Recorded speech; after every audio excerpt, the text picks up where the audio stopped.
issue with my network. No worries at all.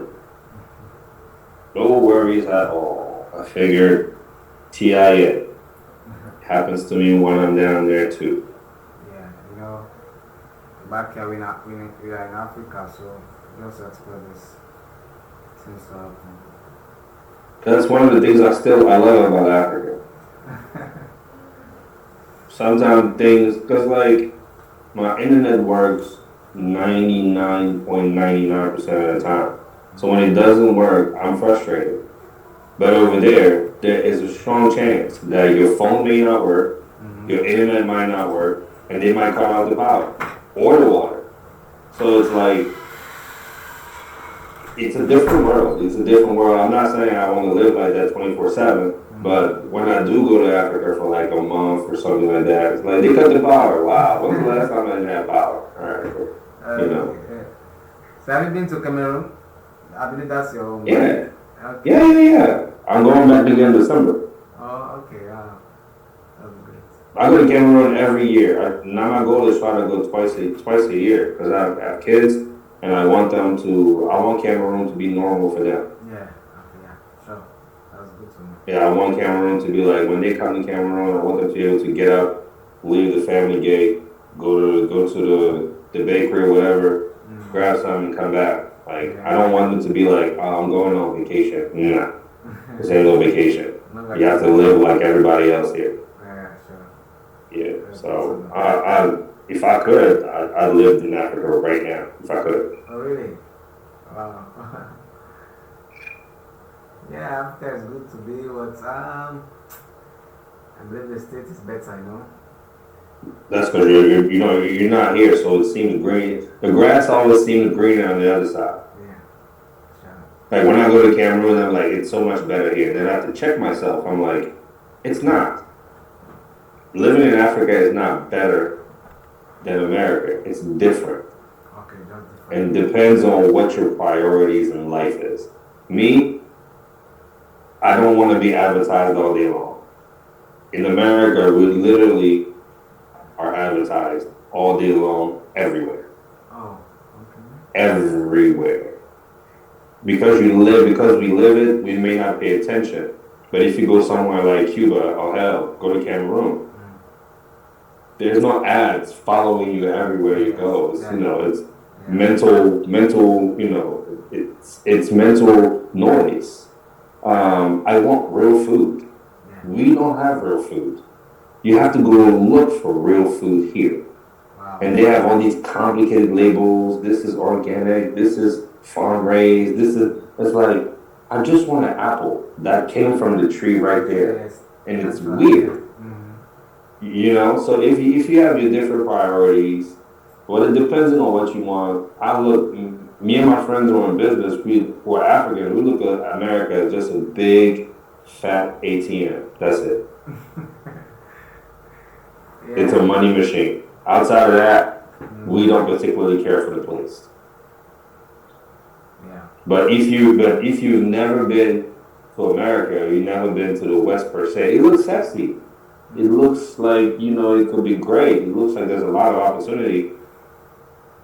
What people in Africa don't realize is there are white people who are leaving this place called America right now to go find their $1 billion industry in Africa right now. And then we have Africans who are trying to swim across the Mediterranean to be refugees in Paris and Rome and wherever. Make it make sense. So if you have no other option, this looks like the place to be. But like you're doing this book business, I'm telling you, in 2 years, if you reinvest your profit, you will make more money than people who live in America. I beg of you, please do not have an inferiority complex. I know. I love my country. As for me, I love my country. Just that, politician and the way the system is going, that just sometimes discourage the youth of this country. We can't control that. There's not a whole lot we can do to change the system politically that's controlled from the outside. There's not a whole lot we can do. Yeah, right. I grew up listening to my mom and my dad and my uncles. I grew up in a nice family. all the families when you were married, all the families did really well, and all their kids, myself included, were not in Cameroon. I don't think it's a coincidence. I don't think it's a coincidence. But guess what? There's not a whole lot you can do politically. Yeah. There's not a whole lot you can do. Like people, looking at America and they'll know this system is right. But I tell them, the current president, and this is not conspiracy theory, this is a fact. Him and his son did backdoor deals with China and Ukraine. And right now, the Democratic Party is trying to put Donald Trump in jail so he doesn't run for office. That literally happened in Cameroon last election. The president put the leader of the opposition in jail. Wow. So he couldn't run. Wow. So people like to think America is this great. And I'm like, no, it's the same shit. It's the same shit. There's nothing you can do about politics. What you can do is go get your money. Yeah, go get your money, yes. Sure. Go get your money. Mm-hmm. Go get your money. No matter where you are, go get your money. And with the internet, if you have someone who's connected to this side, there's a lot, and you're connected to this side, yeah, the textbook business. If you're able to do something like that, in 2 years' time, unless you're impatient, you will make more money than 90% of Americans. I believe that. And guarantee. And I believe only few of us here in Africa, Australia, to be specific, that are doing this business. Most of them are focused on like going to offices, going to work for for other people, and so you see. Yeah. Yeah. So I believe this is going to be a success. I believe that is why I focus on it, and I'm 100%. I'll be graduating this year, so like just after that I'm going to focus on 100% efforts going to do this business. Yeah. Yeah, Sierra Leone I look at Sierra Leone, I look at Cameroon, I look at Ghana, I look at Tanzania, Kenya, Mozambique. I look at all these countries. I look at them in America 100 years ago. Everything needs to be built. Everything. Yeah, but America, there are more private sectors. Some people that are in states are not that focused on politics. They are maybe focused on that private sector. People are there that are we have lots and lots of entrepreneurs there compared to Africa, Australia to be specific. You must be connected. But here's the thing. Here's the thing. The illusion is that the public sector is not as powerful as the private sector. That's not true. Oh. The private sector get their power from the public sector. How does that work? You're in Sierra Leone, right? Yeah. How does it work? A guy gets a bunch of money. What does he do? He buy a politician, yes, or two, or 10. It's the same thing everywhere. Mm-hmm. It's the same thing everywhere. So if J.P. Morgan wants to do something in the finance that's going to affect the entire country, they don't go put that on their website. No, they go, hey, Mr. Congressman, hey, Mr. Senator, we have this, and we can help you, in this type of way. It's the same thing everywhere. So get your money and go buy you a prostitute. I mean, a politician. Yeah. Yeah, right. That's why money is the key. Go ahead. And that's why money is the key, yeah. By all means, you should have the money. Yeah. Yeah, the money will get you in the right door, and talking the right way will get you to the right people. It is what it is. Like when I go to Cameroon, there's some places I go just because I dress the way I dress or talk the way I talk. People that I would never even talk to start talking to me. Oh. Yeah. Really? Like you have to know where to go. Yeah. You have to know where to go. Me, I smoke cigars. Okay. Poor people don't tend to smoke good cigars. Yeah. So there is a place that I frequent, I go to frequently in Douala when I'm there. I go there maybe once every 3 days. And I go there at different times because I want to know who comes here at what time. because I don't live there. So I befriend the doorman, I befriend the bartenders, and I've got to know the owner a little bit. I don't like him, so I don't interact too much with him. Yeah. But I know who he is, and I know him by first name, so I can address him if I see him. But I would go there solo. I would probably take my laptop. That's where I do most of my work at that particular cigar lounge. I go there. You know, they have a kitchen, like a restaurant right next door, so I can order food, work on my laptop, and if I want to, smoke a cigar. Some guy might walk in a suit or whatever, and I might be doing a help session, or I might be doing one-on-one, and they hear me talking. They start looking at me like, who's this guy? and sometimes they come introduce themselves. I'm such and such. I work for such and such. I know this, blah, blah, blah, blah, blah. And that's how I got inside one bank who would not open me an account. I met the CFO of that bank at that cigar lounge. Turns out he's actually friends with my aunt's boyfriend who lives in Ivory Coast. That's how small the circles are. So when I went to that bank trying to open a bank account on my own, they wouldn't talk to me. They were like, well, you're a resident of America, but you don't live in Cameroon. The rules is all this paperwork you got to do. I met the guy. I talked to him. Within 5 minutes, he realized who my aunt was. And he realized who her boyfriend was. He invited me to his office. An hour. We opened that bank account as someone who lives in Cameroon. Cut all the bullshit. So you got to know where to go and be ready for the opportunity when it shows up. And guess what? If you're not one of those guys who wants to buy 3 Bentleys and 5 Rolexes for every day of the week, the right people will come to you. Because people who have money, they tend to be super low key. So you wouldn't even know. You have a plain suit with some plain shoes. He looked like a regular employee, but he was the CFO of United Bank of Africa, UBA. Oh. And guess what? When you start putting, I don't know what your currency are, but we have friends. When they start seeing millions, because that's what it's going to be. It's going to be millions filtered through your bank account. You'll get a phone call. You'll get a phone call. Someone gonna call you to figure out who's this guy, what's his business, how can we help?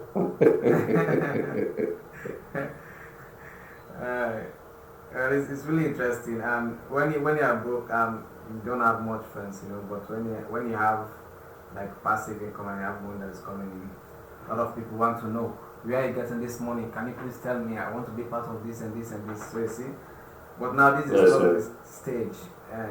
Make your money and make sure nobody knows you got money. That's it. If you want a peaceful life, make your money. Make sure nobody knows you got it. Because what people actually say when they say, can you show them what you're doing so I can do the same thing? All they want to do is satisfy their curiosity. That's all they want to do. Most of them are not going to do anything. Trust me. I've had a bunch of friends who know what I do. And they've given this a shot, and they don't stick around. It's not for everybody. Yeah, sure. It's not for everybody. So don't waste your time trying to teach people. Don't. If they want to learn, what I started doing, I wanted to help my friends on a one-on-one. And to your friends, you're just you. You're just the guy they were playing basketball with. They don't realize you changed. You're not the same person anymore. So when you give your time away to them for free, they still think you're that guy who they play basketball with. You're no longer that person. And usually when they say, can you help me? What they're really saying is, can you do it for me? Yeah. Will you do it for me? Do it for them, yes. Collect the money and give it to them. They don't want to do anything.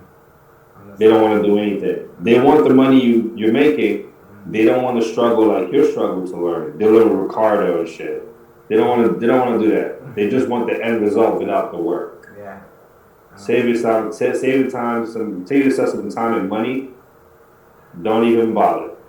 And as soon as you start making good money, I'm talking like in Sierra Leone, I don't know, $2,000 probably goes a long way.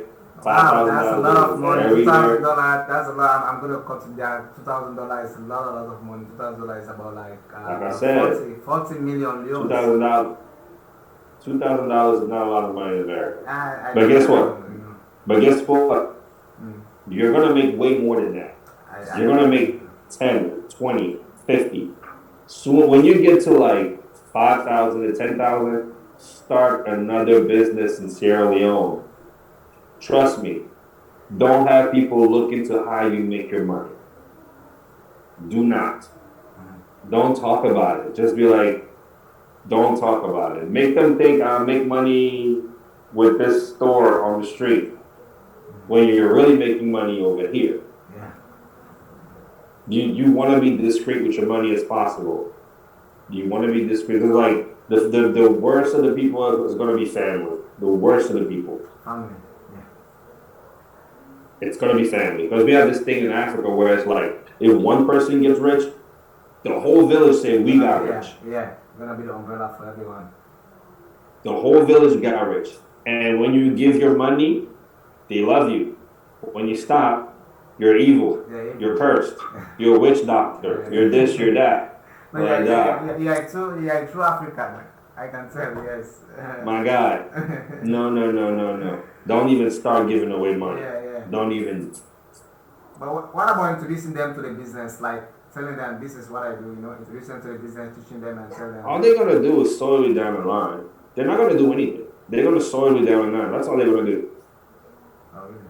I didn't even go to a friend of mine that, he needed help.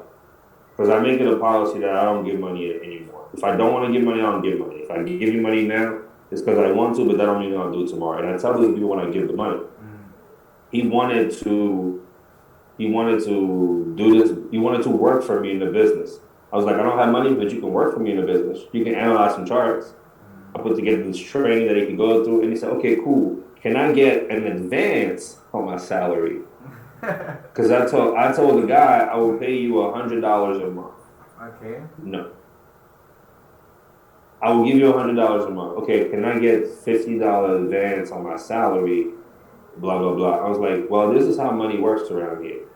If I give you the $50 and you start acting like you're rich, I will never give you money again. We'll never work together, and that's the end of the relationship.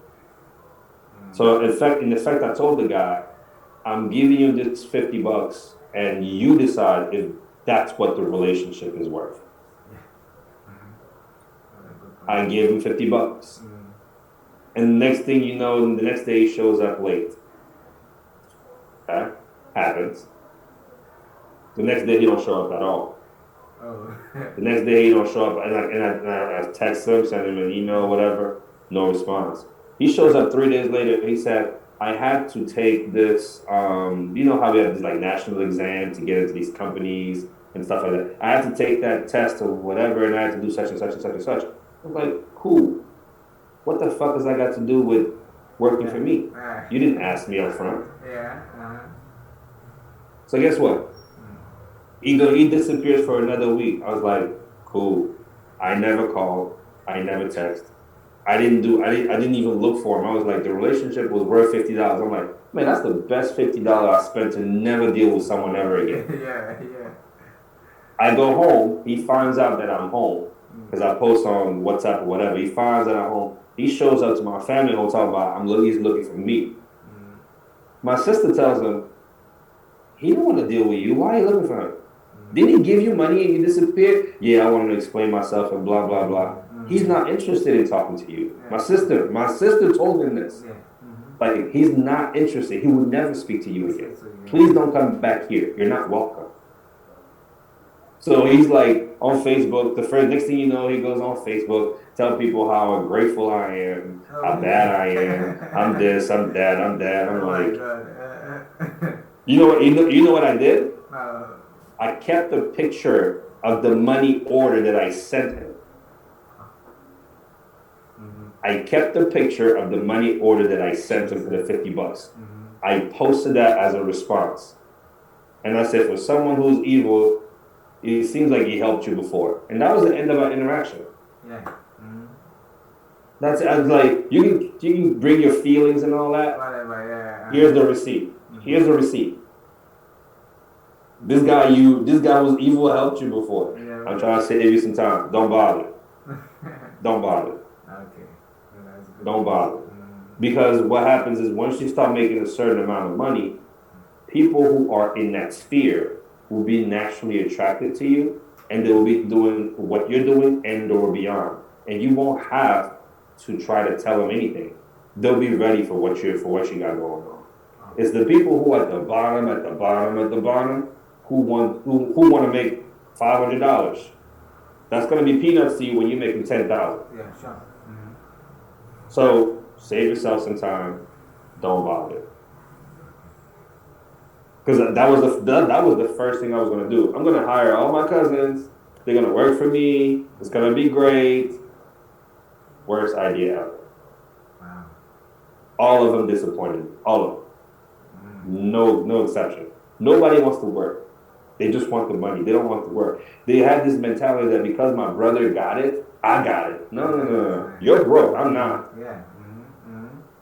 I'm trying to help you by giving you some money, but you got to give me some time.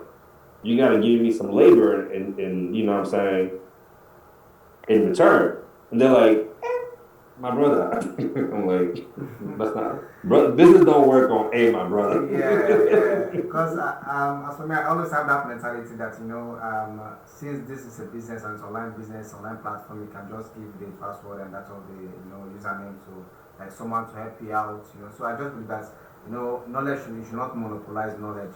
So I was thinking about coming with family, friends, and so let us work on the business. And that was also thinking about that, to come with. Listen, people told me what I just told you before I started. People told me what was going to happen before I started. It's that whole idea of like I want to help and I want to save the world type shit. The world is what the world is, man. I don't want to help nobody. It's like I know what this is, So if you want to help.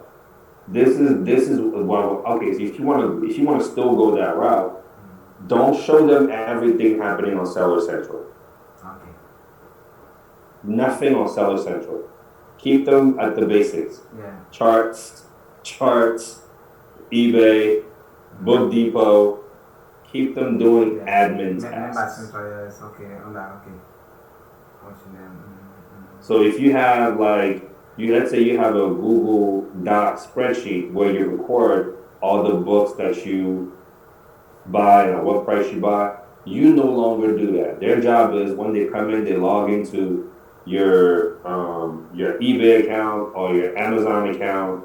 They can see what you ordered and they can add that information. Keep them doing admin stuff. Don't have them reprice. Nothing on Seller Central. Nothing on Seller Central. Keep them the hell away from that. You know why? Because that's where the money is. And what's going to happen is if you show them where the money is, they're going to start counting your money. And they're going to start thinking, you need to pay me more. No, you literally do nothing. I'm doing you a favor. Like, I don't have to pay you. I can pay someone in Thailand $1 an hour. They wouldn't even bother talking back to me. They'd be grateful. But because you know me from somewhere, all of a sudden you think what you're doing for $1 an hour should be $3 an hour. You don't get out of my face with this nonsense, man. Yeah. So keep them doing admin tasks. Don't have them repricing. Don't have them. No, just say. And you gotta if you're gonna work with people, you gotta put their processes so that a 5-year-old can follow. You got to put the process together so that step 1, do this. Step 2, do this. Step 3, if this happened, do that. Or if that happened, do this. Step 4, this. Step 5, that. And keep them doing this over and over and over. Because these are monotonous tasks, some are going to quit. It's boring. Some are going to quit. It is what it is. They quit, pop the champagne. One less headache to deal with. Replace them with people in like Sri Lanka or something. Yeah. People you don't know. Yeah, people don't know. Yeah. And you're gonna see, and you'll be able to compare the difference in the quality of work. The people in Sri Lanka, the people in the Philippines, people in Thailand, people in India. Those people, they do the job, they do it well, and they're grateful. Yes. The people you come hire from your village is like, Mhm. why does he got me do this small stuff? Why? What is this nonsense? Like, I have 6 licenses and a master's degree. What is this? You can't get a job anywhere else. You know, and if you notice some people who are becoming very good, show them a little more. Maybe introduce them to reprice it and have them make sure that strategy works. Have them print out the reports that show how the software is repricing so they have an idea. Still, not keeping them, not showing them, you know, Seller Central, but showing them another side of the business. Keep them far away from Seller Central as possible. And here's a beautiful thing about Seller Central. Even when you let them on Seller Central, you can give them permission. You have permission to see the inventory page.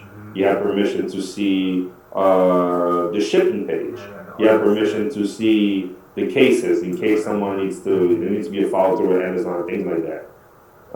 That dashboard that says today sales, no. the thing on the dashboard that says how much money is supposed to give you in about 2 weeks, no. You don't want them to see that. Okay, so working with, and I mentioned this on the help session today, every part of this business can be outsourced. Yeah. There's nothing about this business that cannot be outsourced. Nothing.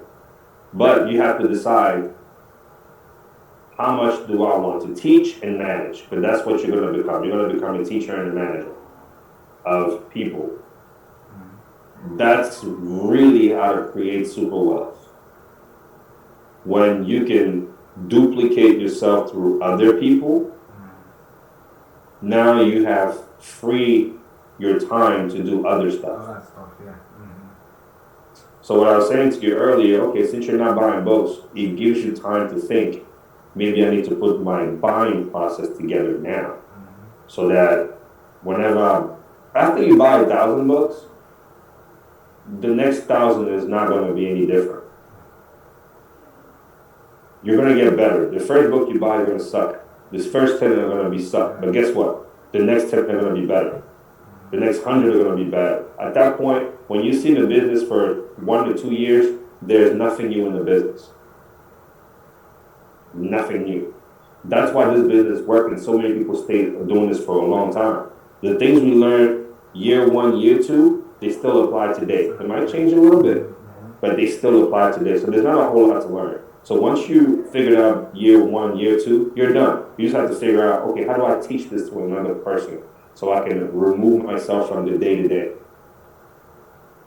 Because when you start making, being in Sierra Leone, making $5,000 a month, you can afford to pay somebody $200 a month so you can be golfing if you want. Yeah. $5,000 a month, yeah. That's a good sum of money. And it's a lot of money. Yeah, in it's Sierra Leone. a lot of money, yeah. $200 is a lot of money in Sierra Leone. I know that it's a lot of money in Cameroon. So, and that's what a full-time employee will cost you in Cameroon. And you don't got to pay them. Like here, a full-time employee in America, health insurance, well, there's this thing called 401k, which is basically a retirement pension where you have to put some money in there for them, match whatever they put in. You have to pay them so that when they go on vacation, they still get a check. Paid vacation. There's this thing called sick leave. If they're sick on Monday, you still got to pay them. There's none of that in Cameroon. Here's a $200 for the month. You pay them one time. Because you don't, not too many places pay bi-weekly in Africa, to my knowledge. Most places is one time per month. One time per month, yeah. There's a 200. And guess what? They may make, the 200 you pay them might make you 10,000 because they might get better with their 40 hours than you will with your 40 because you have a lot more to deal with. So maybe in this time where you're not buying as many books because you're trying to figure out your prep center situations, figure out, okay, how do I do my accounting? How do I do my record keeping? Like when you buy a book, where do you put the invoice? Do you keep the invoice? Or do you just leave it in the back office of Amazon? You gotta save that somewhere. Because one day Amazon is going to be like, yeah, we're not keeping that because that costs the money. Every record you keep on Amazon.com costs Amazon money. So if they have a way to save money on it, they'll archive it or something and it might go away. You don't want it to go away. Because if you're ever in trouble with Amazon and they need to like audit you or asking you for receipts and things like that, you don't want to go, wait, I bought that book 3 years ago, it's in my back and it's gone. You want to have your own copies. So you want to say, for example, when I buy a book on Amazon.com, as soon as I buy the book, I go order details, I save the PDF and afford the call receipts. I date the book, I date the receipt, I date what the title is, and it's right there. It's in my possession.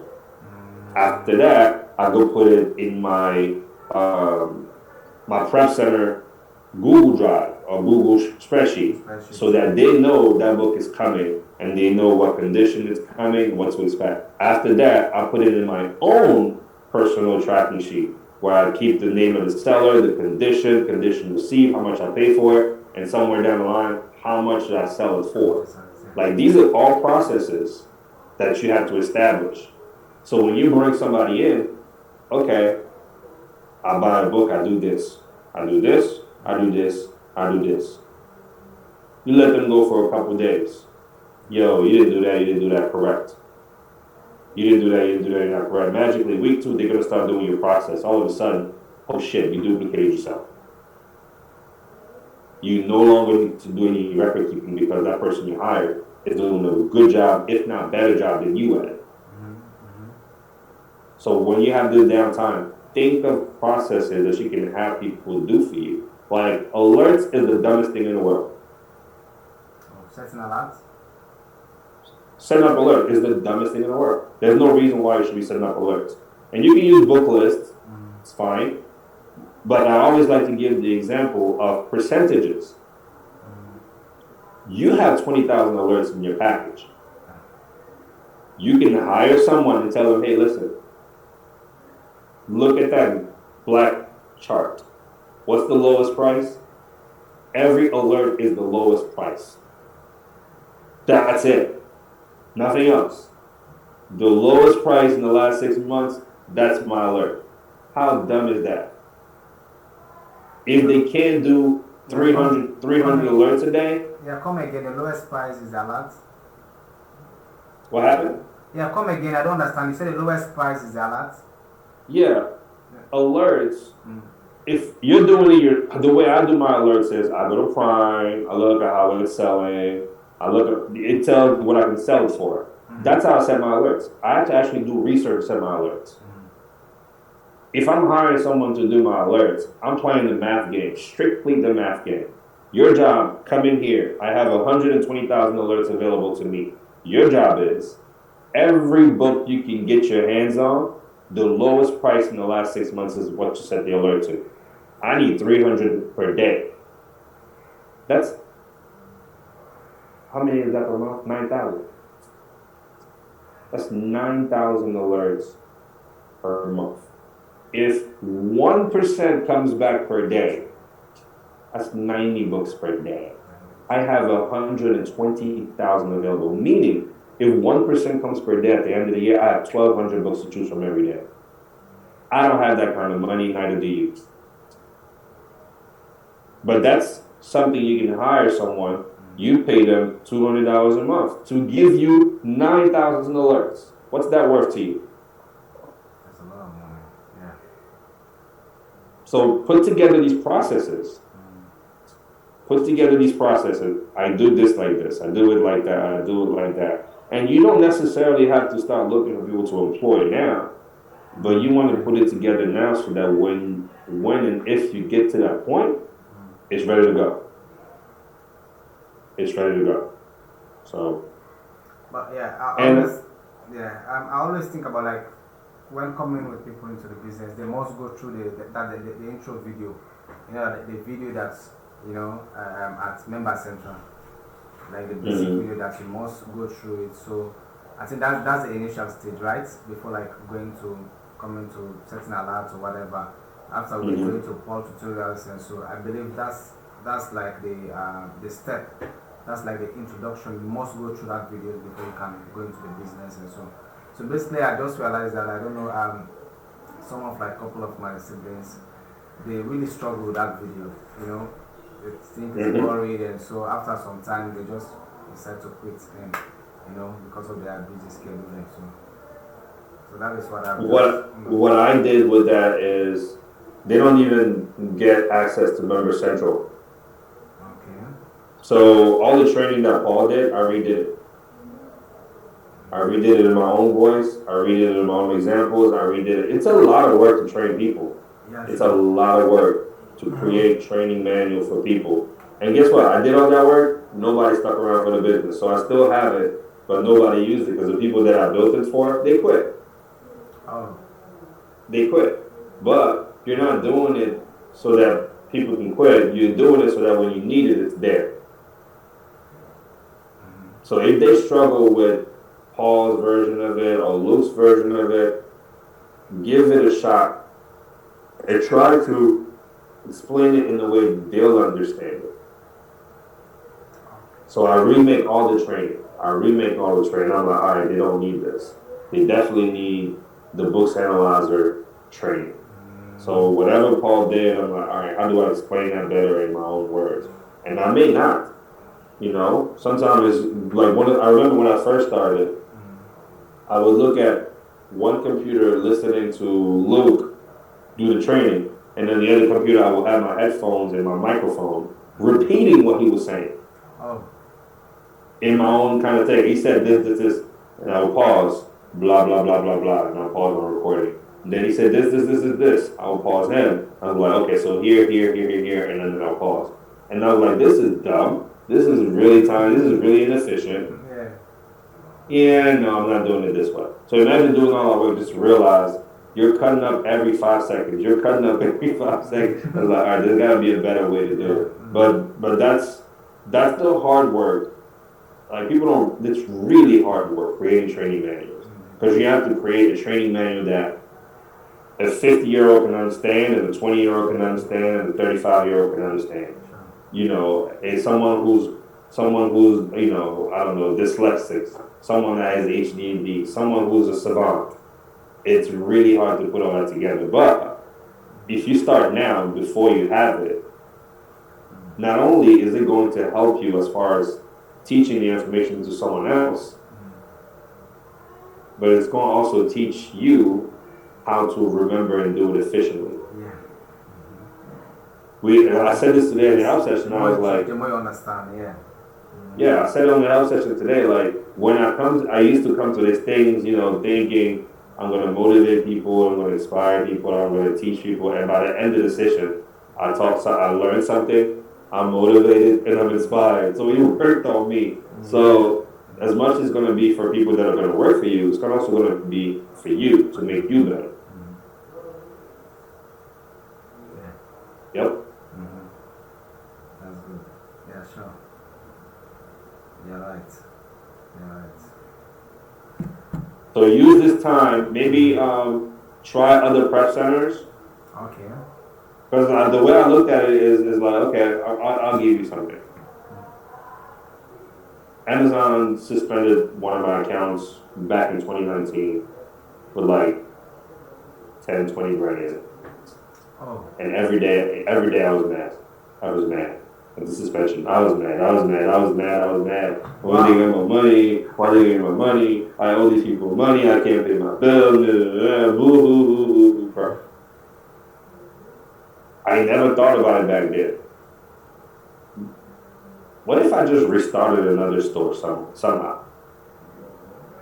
And did what Andrew did. When he started with $500, that turned into $500,000 sales 2 years down the line. I cried about that store for almost 2 years. Wow. Well, what was the reason? Why? I don't even want. What was We're the we're reason? not we're about to be in 2024. Guess what? They still didn't give me back that store, and they just took the money and just ran. But, Now imagine that's if I crazy. did. Go ahead. I said that's really crazy. What was the reason? I mean, It for doesn't matter. It doesn't matter. Like at the end of the day, it doesn't matter because the end goal is the same. You're not getting that store back. yeah. So you can cry about it, or you can do something about it. So I cried about it for 2 years. I was mad about it for 2 years, Mm-hmm. and I realized I was like, wait, if I started another store the day I got suspended, 2 years later I will have more than the money they just stole from me. Mm-hmm. So I don't. There's no reason to cry. So after I went through that, I started a store, started another store, started another store. My goal is by the end of 2025 to have like 15 stores. Wow. Because they can never take another store from me. We're not playing that game. Because every time, because it takes, if you think about it, right? If you can grow a store from 500 to $500,000 in 2 years, and they take that from you, they took 2 years of work 2 years of and yeah. potentially 10 years of potential earnings down the line. Yeah. And I remember John said very early when we started, in business, one of anything is too close to zero. Oh. He said it over and over and over and over and over. I didn't listen. One of everything is close to zero. In business, one of anything is too close to zero. One of everything, yeah. So now, any chance I can get, I open a new store. Any chance I get. Mm-hmm.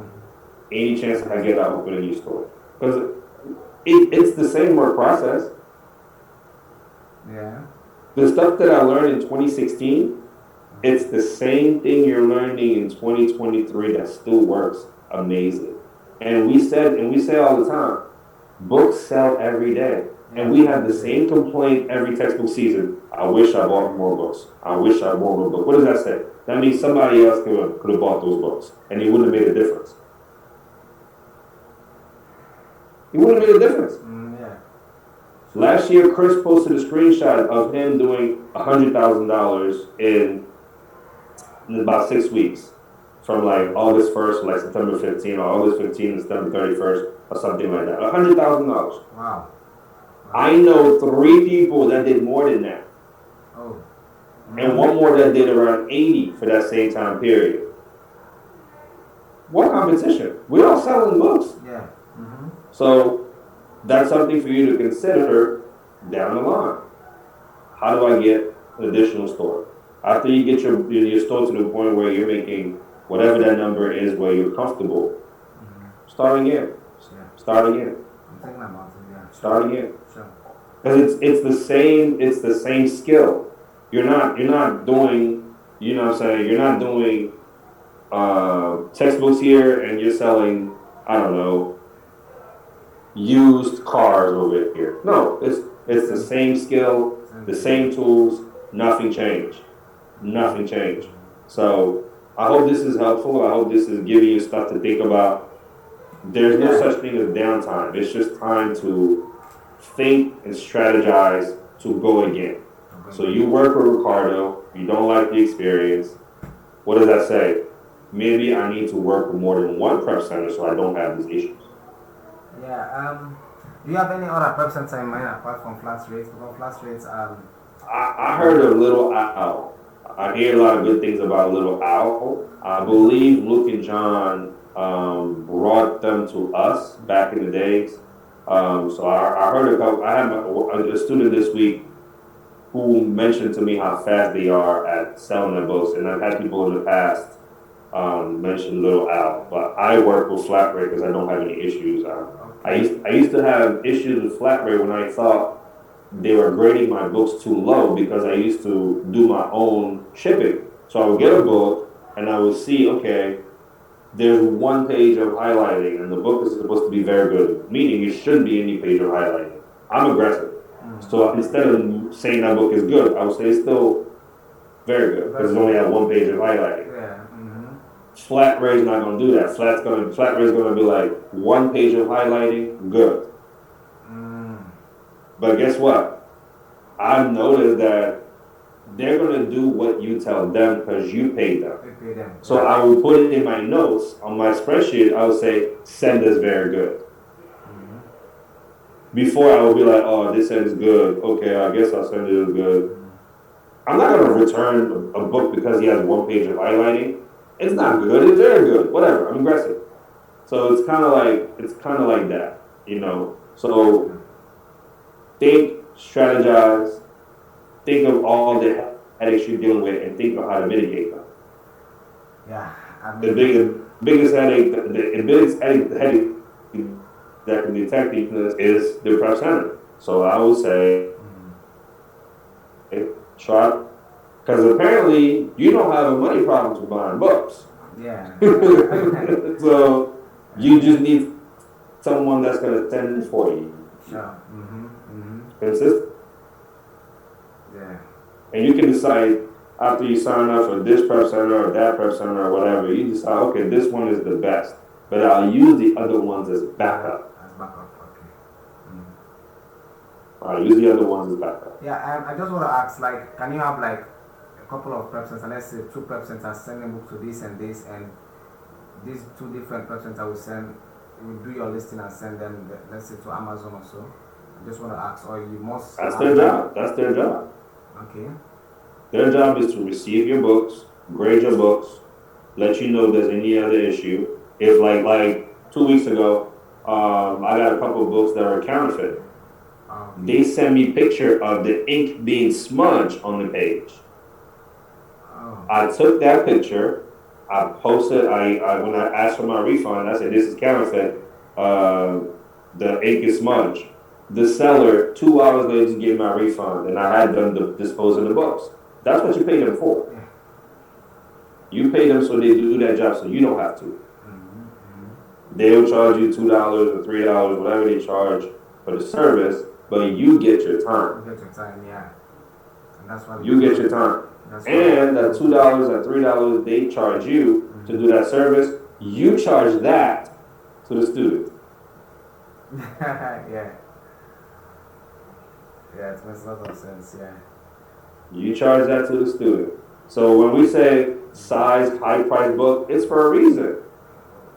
At the end of the day, I spend $40 on the book, and I'm going to sell it for $80, $90, $100.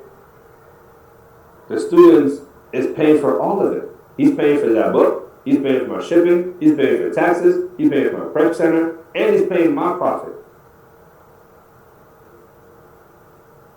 So if you see an expense that you like, that's high. I'm like, people always trying to complain about stuff in the book business. Oh, what about saturation and this and that? I'm like, Quitters are gonna quit. Quitters are gonna quit. There's one of them for everybody to eat, sure. but quitters are gonna quit. Yeah. Quitters are gonna quit. Yeah. And if the prices go up, if taxes go up, I don't care. I'm not paying for it. The student is. The students pay for it, sure. They will pay for it. So, yeah. Thank you so much. Today session was really, really interesting, and I've learned a lot. But I do also have like the last question. I really want to know like what was the reason why Amazon took your account, because you know I only have this account, and this account that we all are hoping that you know it will be successful. Okay. So I don't like telling the story because this doesn't happen anymore. But I'll tell you what happened. Yeah, please. Do. Back in the day, this is back in the day. Hold on 1 second. So there was this law firm. I live in Columbia, Maryland. This is considered DMV, DC, Maryland, Virginia. There's a law firm that was working for Old Black or Zuback or Oppenheimer. They're a publisher. So what they did is they would track sellers. So they will order your book, and they will look at it and say, "Oh, this is counterfeit." What they do, they turn around, they tell Amazon, "Hey, this guy's selling counterfeit." Oh. Now Amazon is asking you prove that the book you sent is not counterfeit. I was like, I don't have the book, they have it. Okay. Hey, attorneys, can you send me pictures of this book being counterfeit? Nothing. They don't. So you can't defend yourself. And at the end of the day, Amazon has a multi-million, if not billion-dollar relationship with the publisher. So who are you, Mr. Zincham, with your $20 books? I don't care about you. I want to keep making billions with my publisher friends. So you can't defend yourself. And Amazon goes, well, we side with the publisher. Sorry, we're going to take all your money because you can't defend yourself. You don't have any evidence. Oh my God! Wow. This happened to me. I'm not going to mention the other mentors that happened, but this happened a lot back in the days. I was not the only one. Okay. I was not the only one. A bunch of us it happened to. But I don't like to mention that because this might scare people. This might discourage people. Yeah. When in fact, it should encourage you because all of us came back. Yeah. Yeah. So that's essentially what happened with that one. Okay. But they don't do that anymore. And even if they do, there's so many ways to beat them these days. And when you sell $10,000 worth of books, Amazon gonna send you a little email that says, "Hey man, you need general business liability insurance." Basically, what that does is, if you ever get into a jam, like I got into a jam, and your funds are tied up or whatever, the insurance will make sure that you get to defend yourself properly and make sure you don't lose anybody. That's one way. There are other ways where you don't even need insurance. So that problem virtually doesn't even exist these days. And a bunch of sellers got together, figured out who that law firm was, and then we sued them. So it's like that problem is no longer a thing these days. But that's what it was back in the day. Wow. Thank you so much. I really appreciate sharing what's happening. But what you can do ever since that happened to me, I'm paranoid. It's like, okay, it happened once, it can happen again. So the likelihood of it happening again, slim to none. Let me get 2 stores. Let me find a way to get 2 more stores and start them. They might be small, they might be this, they might be that. But I know this is not my only one. Yeah, just in case, yeah. So not putting all your eggs in one basket.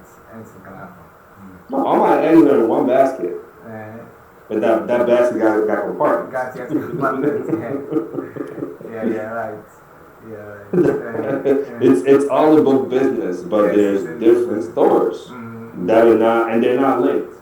Because this is a whole other conversation. When you're ready for it, I can show you how to do this.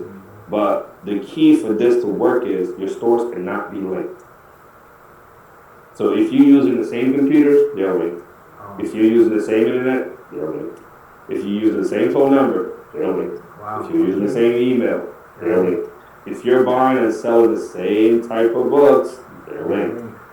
Amazon will use artificial intelligence to figure out this looks about 99% similar, like you might be the same person. There are all these things that you gotta do, but you're not there yet.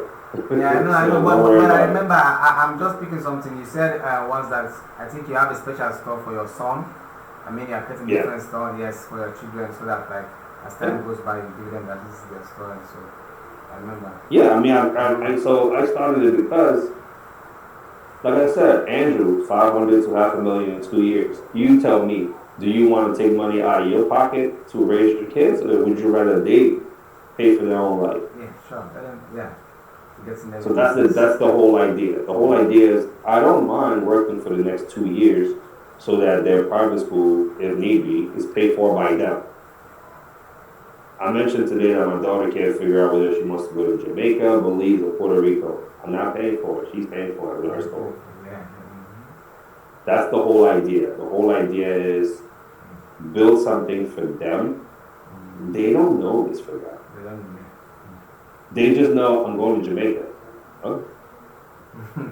They don't know how kids don't care. They don't care. Kids don't care. Yeah. They don't care. I was like, I'm going. Like my daughter, she's in love with her auntie who lives on the West Coast. Comes in like twice this week. Fine, I miss Auntie Kaka. And I'm like, you can just get a plane ticket and go, you know. But like, she don't know that. All she cares about is, I miss my auntie. There's nothing you can tell her at that point. She just wants her auntie, you know. but we as adults, we have to think a little further out, Yeah. and that's why I'm starting these stores for them. And guess what? It started out at $100, $100 a week. Wow.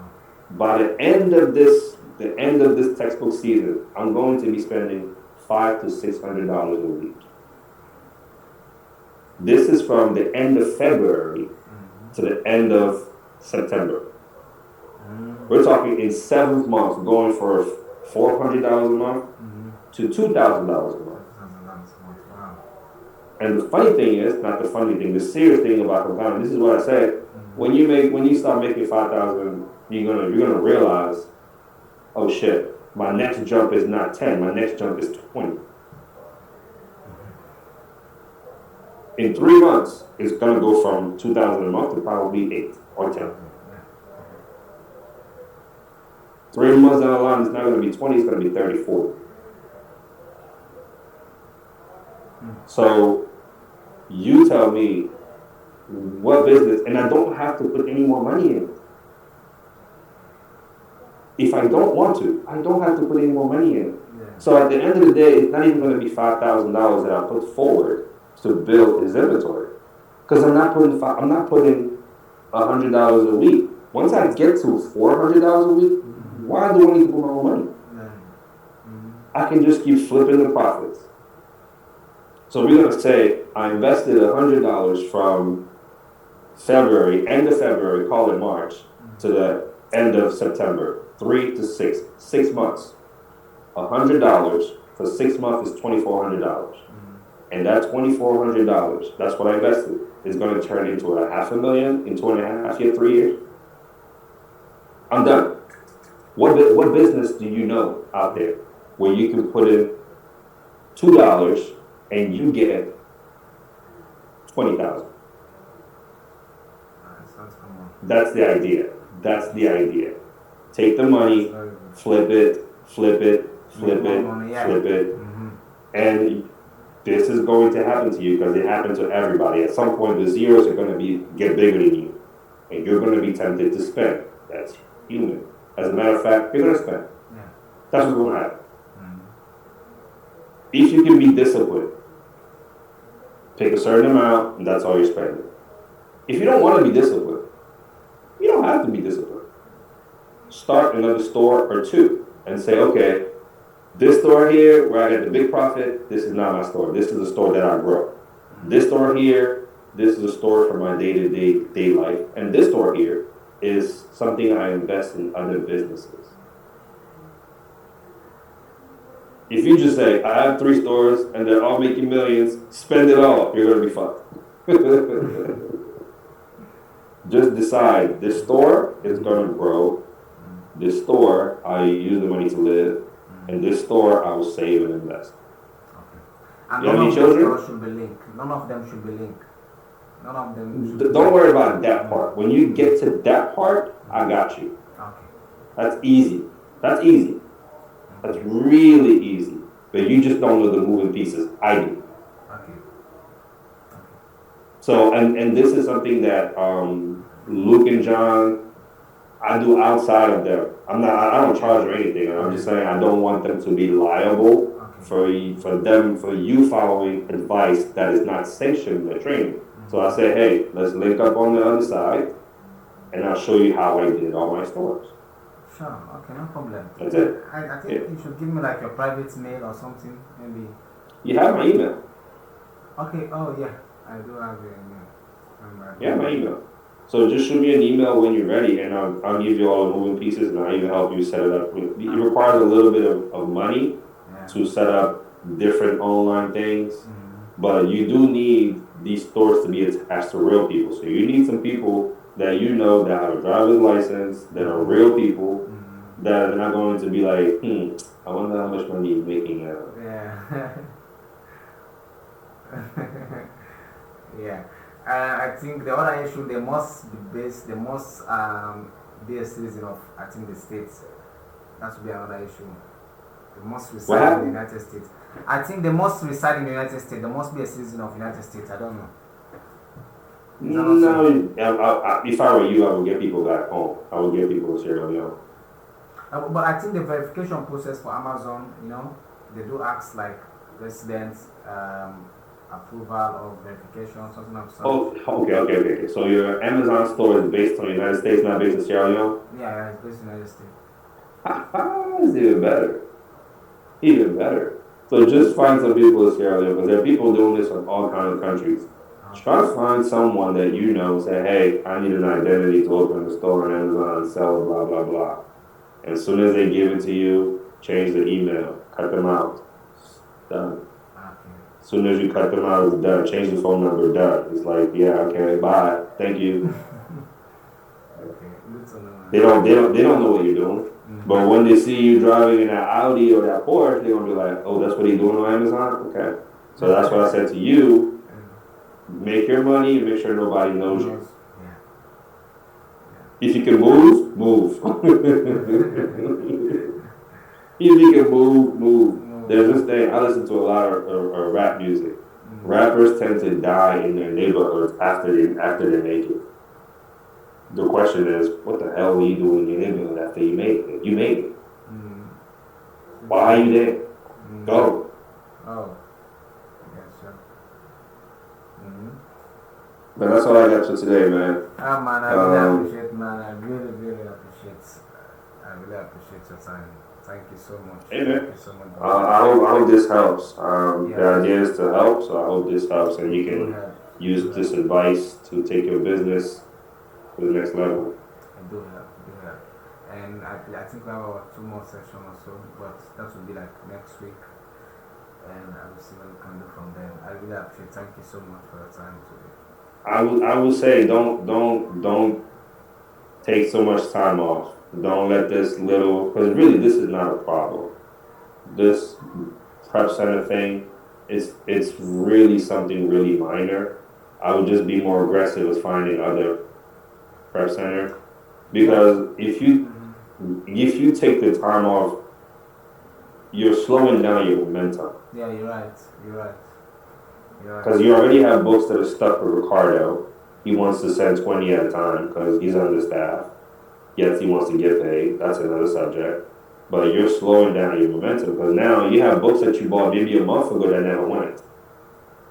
And then books that you bought last week that are now there. Your momentum is going to be slow because if you buy the new books, they're going to sit. But if you buy the new books and send it to a new prep center, all of a sudden, you restart your momentum. Amazon loves active sellers. Yes, guys are going after it every day. If Amazon sees you working, and what I mean by that is if Amazon sees your store with a lot of activities, Amazon tends to give you more traffic. That's how it works. The rich get richer on Amazon.com. That's how it works. So don't slow down because Ricardo is slow. I won't. I'm gonna check this prep center out. You said Little Hour, is that also this prep center? Little Hour, but on the resource on Member Central, there are other prep centers there. You can reach out to them as well and say, hey, how do I sign up? And you can test them out to see who you like, who you don't like, and things like that. I'm just lucky with flat rate. Everything is going great. But if you remember what I said in the beginning, I thought it wasn't great. So I stopped working with them to prep my books again. And then I realized 2 years later that Andrew was right. There's no reason for you to prep your books. There's no reason whatsoever for you to prep your books. So, and I figured out what my issue was. The issue is when you're coming from the employment world, you think you got to do everything. In a business world, you pay people to do stuff. So you pay them, and if they don't do it the way you like them, you tell them to change. So it's you don't like the way Ricardo's doing things, he's fired. Hire someone else. This is business. This is business. So looking at resource on Member Central and try to test out a few different prep center to figure out which one you like, because August, this business, like, you may not get all the money you're supposed to get in the textbook season because the books are sitting. January is around the corner. August 1st is this weekend. August 1st is This weekend, in like 3 days. Yeah, today's 27. January 1st. January 1st is 4 months from now. Mm-hmm. And what we say about the software? The software lets you see 60 to 90 days ahead. 60 to 90 days of December. So you can't slow down. You gotta keep going. So if buying books, adding money to buy inventory is not an issue, go find other prep centers and restart your momentum. And when Ricardo is done sending your books, after he gets his employees back from vacation, you can fire him and move on. Because it's like, what's the point? It's too expensive anyway. Yeah, sure. I will. All right, man. I'll talk to you next week, okay? Okay, thank you for your time. Thank you so much. Yeah. Take it easy. Yeah.